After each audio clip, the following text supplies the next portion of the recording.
Life in business is some sort of red line. You say something that is coincidence, but in one way it's not. It's there is something if you look back, and you only get chances. It's like playing football. I mean, and in a World Cup, you only get one chance to make goal.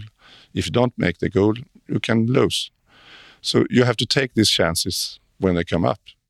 Welcome to the Shipping Podcast, where I meet interesting maritime professionals sharing their passion for the shipping industry and their everyday job. I am your host. My name is Lena Gothenburg.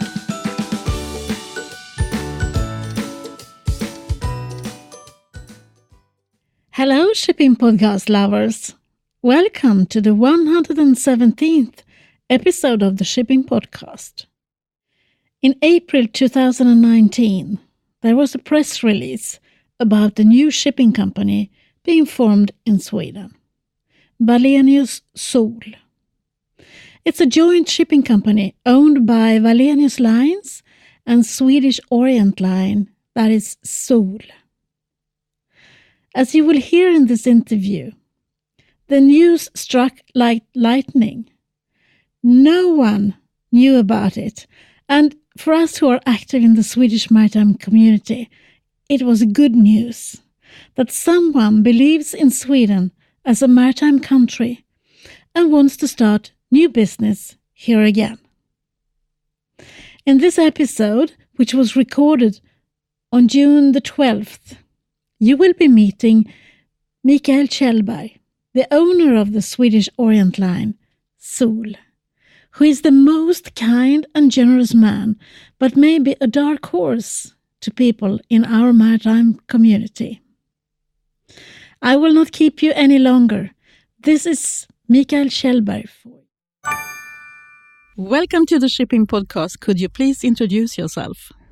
Yes, my name is Michael Kjellberg, and I am the owner of Swedish Orient Line and Gothenburg Chartering and some other shipping companies. And what is your background? My background is that when I was young, which is quite a long time ago, I wanted to be, and my vision was to be either a sea captain or a vet, which is a rather peculiar combination. But the vet thing I have to more or less because my studies wasn't that good. So I went out when I was 16 years old to sea as a what do you call it, apprentice or what do you call it, with Wallenius Lines. They had a ship called CARMEN. So that was my first step to the shipping, which then have followed me all my life. That's the only thing I've done. So what was it about the sea and the shipping that really drew you there? I like the sea. I always liked the sea. But when I was out, I figured out that this was not my cup of tea. Sitting on a ship, and I'm a very social. It's not my cup of tea. But I still wanted to have something to do with the sea. I mean, in the past, I brought up in the Swedish West Coast, and I've been in boats all my life.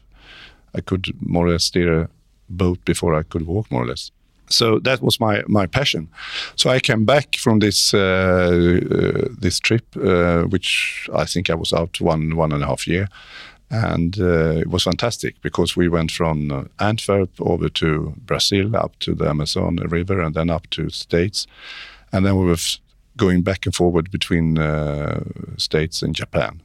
And at that date, this was a bulk carrier, so you have to build the car decks. And the best thing was that we didn't do it. The longshoremen or the stevedores did it. So we were in port for 2-3 weeks building these decks. But then I came back, and I didn't want what I was supposed to do. So I was sitting actually in our kitchen in Gothenburg because I still was living at home. And then I saw a car passing by. It says shipbrokers and ship agents. So I thought, oh, this has something to do with shipping. So that's actually where I began. It's interesting because there's so few people who really are looking for a career in the maritime industry. Yeah, but I think in that days it was more. I think so. Because you see, in that days, shipping was like internet. You know, when internet came, for me anyway, it wasn't that surprised because you were working with the whole world all the time. You had in that time, you have the telex, which in that times was a fantastic thing, which you have to communicate with all people. You could talk to people in Australia, or you can talk over the machine, of course, over this telex machine. But I think that was along of young people. This was a career, either go to sea as I did, or to work in a shipping company. This was very international. So how did it start? Did you start your own company, or did you start working? Then I started. So when I come back, I saw these cars. So I thought, to check this out. What is a shipbroker? What is a ship agency? And so I found out this interesting. So I looked at the paper, and then I figured out that there were, I saw an advert that it was a job at a company called Knut Lundgren and Company, which was, they were shipbrokers and ship agency for tankers. So I went there and, called them up, and I got an employment there. So I started there, and that's where it all began. But the funny thing was, after a fortnight, I said to myself, I will never work for someone. I want to be my own. And that actually was my mantra until I started my own company.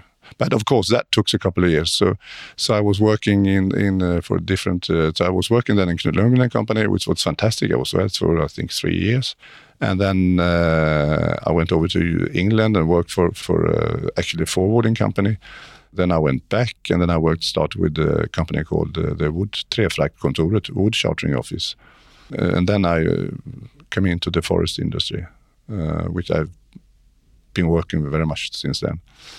Then I started with Broström and August Leffler. And then 1996, I started together with my partner at that time, Hans Fredin, Gothenburg Chartering. So what does Gothenburg Chartering do? Sure. Gothenburg Chartering is always been shipbroking for the charterers, shippers. We have been very focused on cargo. And that actually is all my life. That's my mantra, is cargo is king. So we have always been concentrating on the cargo side, not perhaps so much on the vessel side. So the cargo owners of this, or the cargo, yes, in Gothenburg Chartering, that is paper and that's everything. I mean, of course, when we started, because we came then from this wood chartering office, and there we had been working with all these forest products, especially the sawn timber from this area, from the Baltic down to the Middle East. And that's what we brought with us. And so we started with that. And then during years, the Gothenburg Chartering have developed other, nowadays it's from Cape size down to small, coasters. So how many people work in Gothenburg Chartering today? We are 7, I think it is. Yeah.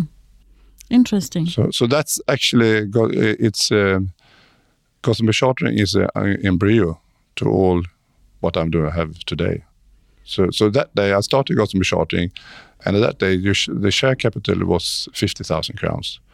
So we had to put in 50% each, me and my partner, and I had to put in 25,000, which I hadn't. So I lent it, which still are in the bank lent, because it's a. So that's the start. So what about Swedish Orient Line? How did that start? Yes, I mean, Gothenburg Chartering continue, and then we had several. Then we came into a bit of ship operation. So we did. We took up ships, not in Gothenburg Chartering, but in companies which we have a partnership with. Then I met Lawrence Kuhlman, who at that time a company called Shearstar, I think they called, and we found each other, us three, and we started off a bit testing each other, and then we started Imperial Shipping, which was the company which we said in that days that we should never be ship owners. We never should say anything. about that sort of thing because things change during the time. But we took up cargoes and took up ships. We had it on time charter. We have it on a long time, and then end of the 90s, we had 2 ships from Broström, the old Broström, the Tuleland and Columbialand.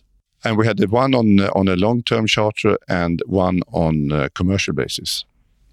And Broström were, more into tankish, that sort of kind of things. So they actually wanted to get rid or to sell these 2 vessels. So they came to us and said, you are actually the people who should buy these vessels. And they are general cargo vessels? Oh, they were built actually here in the last vessel on Eriksberg. And they were bulk carriers, open hatch, ice class to 1A, or fantastic ships, very strong built. So we said, so we suddenly became ship owners. So we went to the bank and we got a loan and we bought these 2. So then we started to be ship owners. So that's the starting of the ship owning side. Then on Swedish Orient Line, it's also, life in business is some sort of red line. You say something that is coincidence, but in one way it's not. It's there is something if you look back, and you only get chances. It's like playing football. You only, and in a World Cup, you only get one chance to make goal. If you don't make the goal, you can lose. So you have to take these chances when they come up. With the Swedish Orient Line, we had a very good friend, Mr. Bogazzi, Enrico Bogazzi. He was Italian, and we had one ship from him called the Fjordstone on a longer time charter. And in that time, Swedish Orient Line was on the stock list. So he went into, together with another part, to buy a part of this company. But he didn't think that they were running in the way he liked, and so he contacted us. So he said, are you interested to join me in this company? And we said, yeah, we could be. So we have a look, and we came into Swedish Orient Line and bought it then, 2000. And then we got another 4 vessels into our fleet with old. We more or less collected all old Broström vessels because we bought they so-called the Medro Roros. And then I came into the Roro business because I'm actually more a bulk man. I've been working more in bulk dry cargo. But then I come into the Roros business. That's the way I come into Swedish Orient Line. And the first thing when I come in, it was the company wasn't in a good state. So I thought in the beginning that perhaps this is not good. I came into, I'm a bit like my dog. I'm a terrier. So I thought, no, I want to make this company good again, which took a long time. But things are not going over the night. Because it's an old company. Swedish Orient Line. It's a very old company. It's from 1911. It's a Swedish. It's a Broström company again. A lot of Broström in this, so to say, but that's old, and that's actually Swedish Orient Line is the only company nowadays from the old Broström area or from the transatlantic area. It's the only company today which is still operating, and I would say we have been working quite well with this company, but it's taking time. So although it was stock listed, so I wanted out from the stock list, and then we bought it. It was a fantastic story actually. I learned a lot, and I have a lot of the good people around me all the time who have been doing very much good things. Since 2 years ago, I am full owner of the Swedish Orient Line. And how many vessels? 5 owned vessels at the moment, but we have, and that's Roro vessels, all of it, and then we have.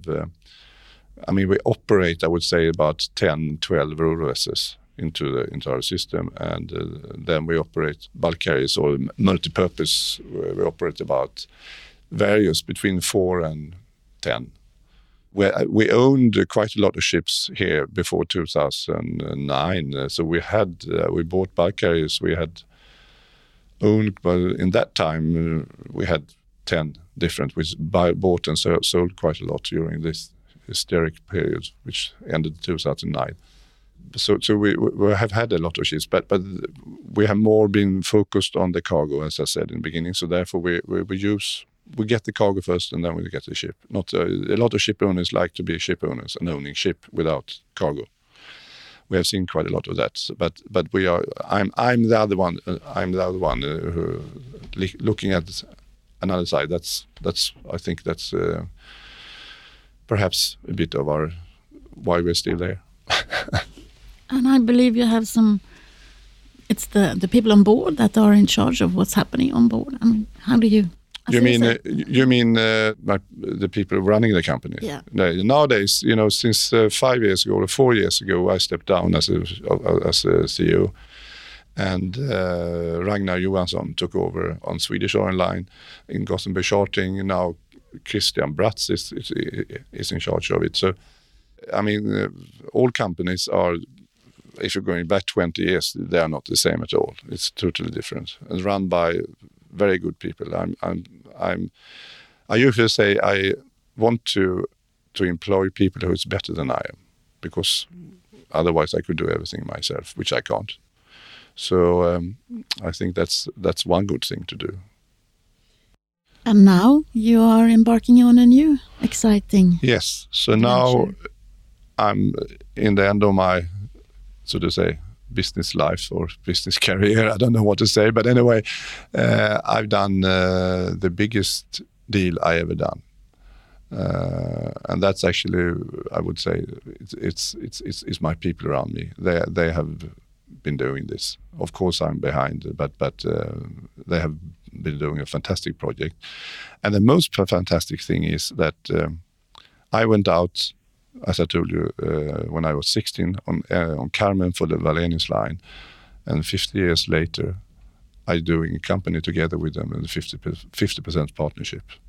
So the circle is closed. And that's what I mean in life. This is happening all the time in life.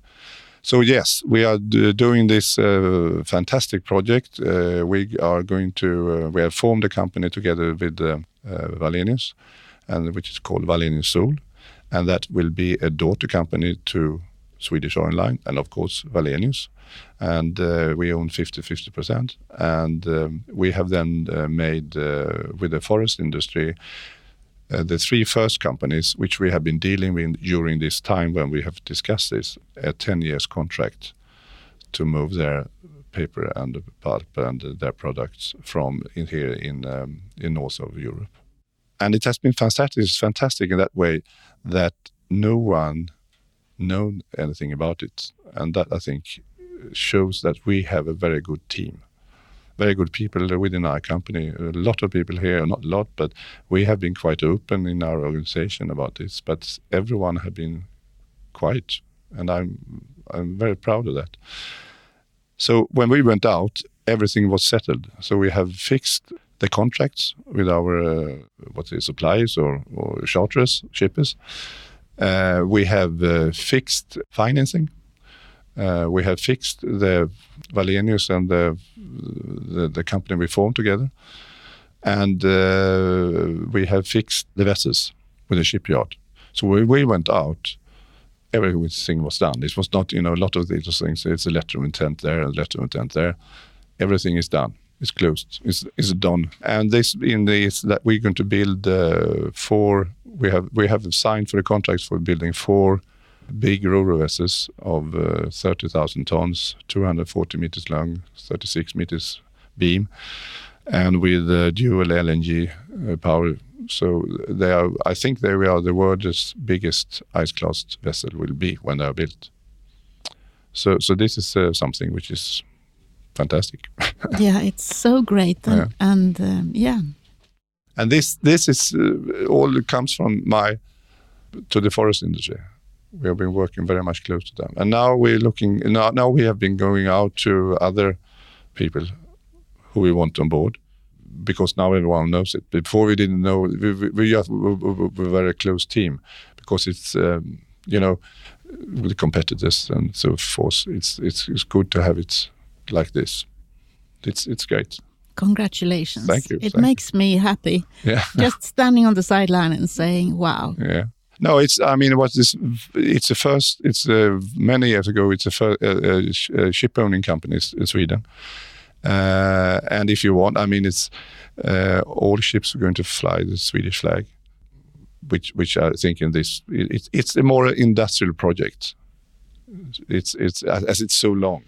Yeah, but also, I mean, if we talk about the Swedish maritime cluster, it has been shrinking and shrinking, and everyone has sort of lost their faith. Yeah, not all of them, but almost everyone. Yeah, and now it gives a boost to everything, just to see that it's possible, and what you are doing together with Wallenius, I think it's great. No, it's nice of you to say so, and that's what we think, and I mean because here we have other taking over parts of the which is nothing bad with that in one way, but we have our Swedish companies have taken over by Danes and others. Which is, of course, this is the life of business. It's not only us, but sometimes it's good to see that you can do something Swedish too. Yeah, impressive and really, really good, I think. So, is it possible to ask you what you think about the future for shipping in general? I mean, you must believe in it. Of course, I mean, shipping is whatever you say. It's 90% of the world's movements of goods. Shipping is absolutely the best way. It's they have a lot of other without the fuel footprints, but you have, for example, you don't need to make any roads. I mean, you only have to have the infrastructure into the ports, but you don't need to build any roads. There is casualties if you look at road and rail, and I mean there is a load more casualties to the society. And that's everyone have. I mean, if you talk to people from the road thing, they perhaps don't agree with it. But it's a very cheap thing to develop, and I think what we have to do is to come around all these problems with the ports to get down costs, to get more nature to the transports. But I think all transports is needed, but it should be used where it should be needed.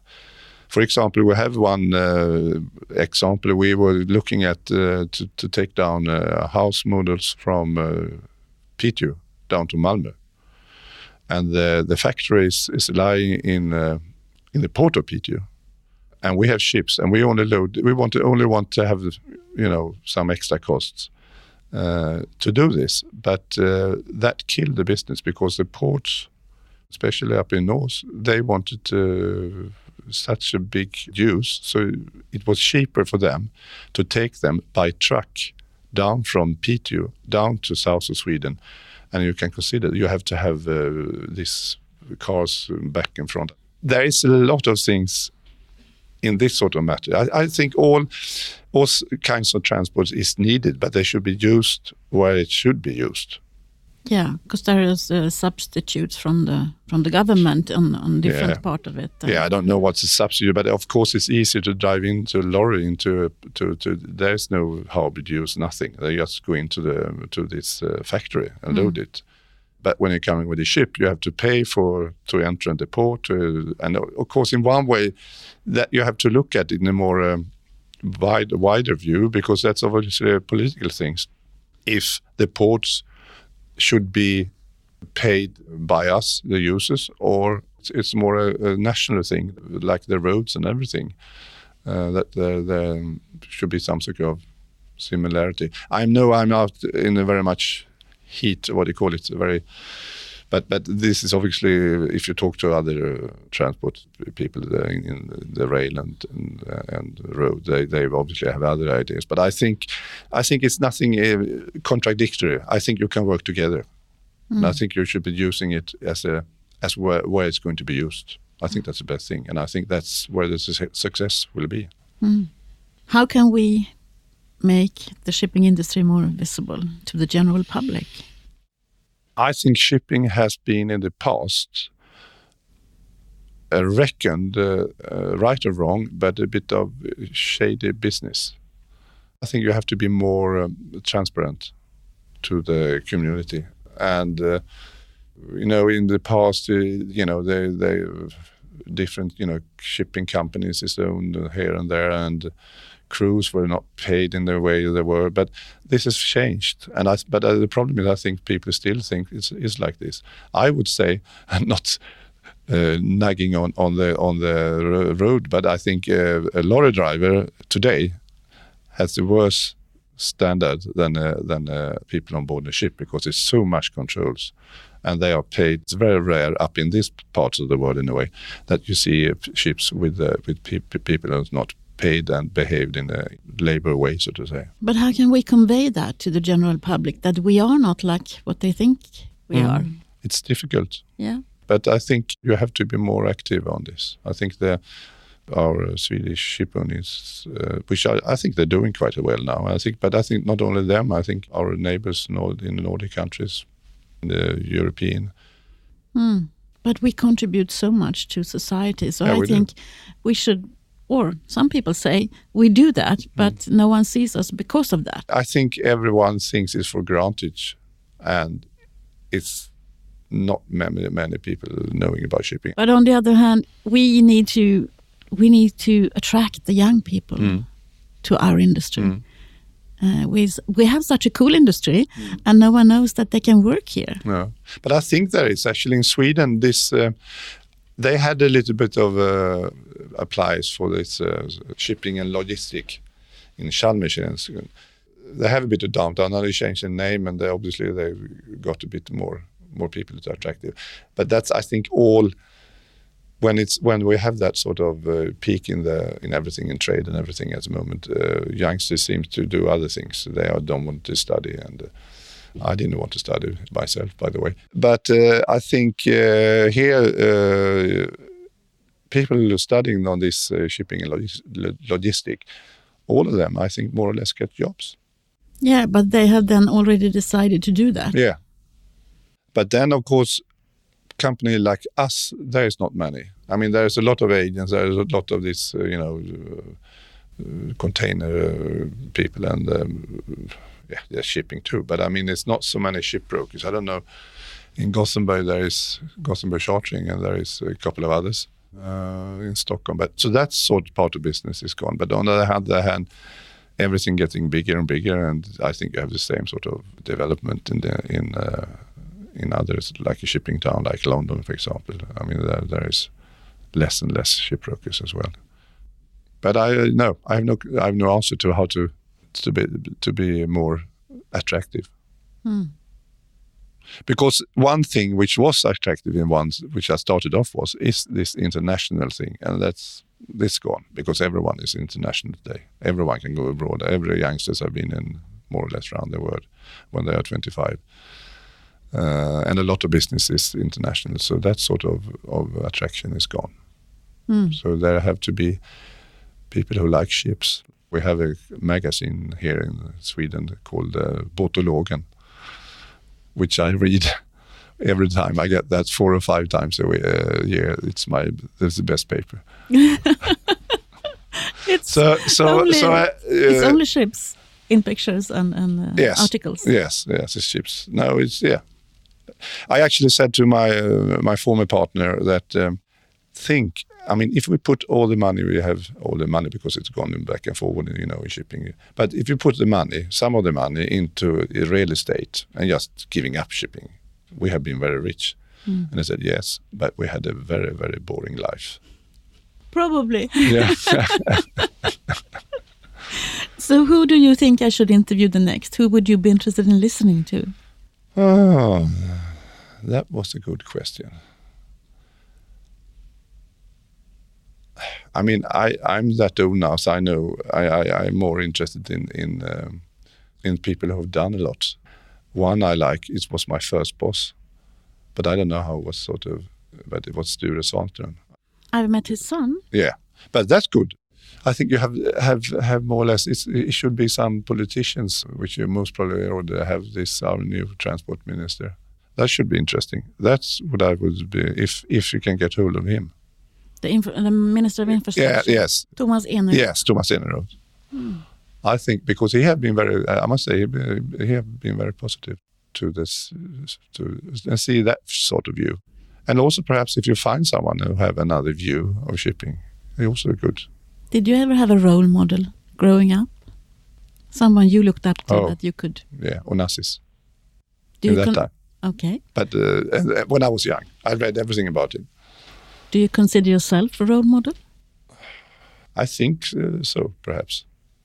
My past is quite interesting, I think, for a lot of people. I think so. I don't know.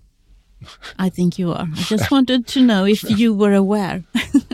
No, but some way you are aware. But obviously, you always that sort of things. We are not so in Sweden, you know. We Swedes really are not so.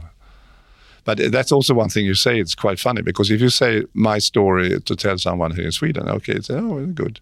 But I've been in the States a couple of times and I've told my story, and you know they get so it's a different mentality, and the same I have the Swedish mentality as well when you ask me.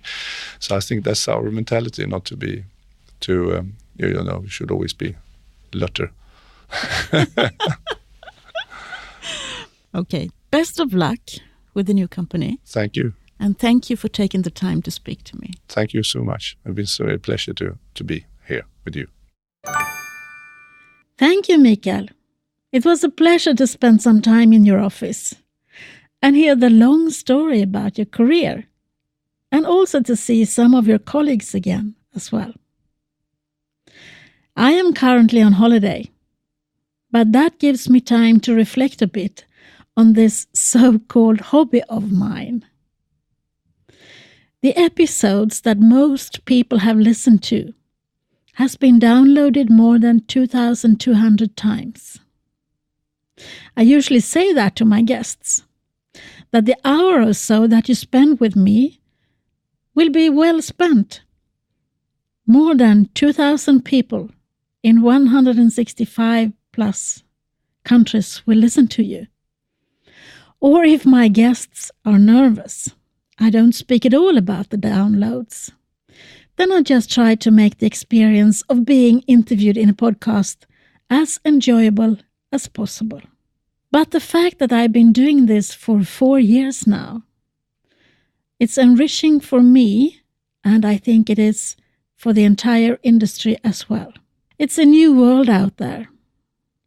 And I was fortunate enough to see the early signs of the communications side changing in other industries, and brought that into the maritime industry. It puzzles me that not more people realize that collaborating with me in this medium, the podcasting medium, will show that they are thinking outside the box with their communication and branding too. I think this will change as well, and probably faster than I expect.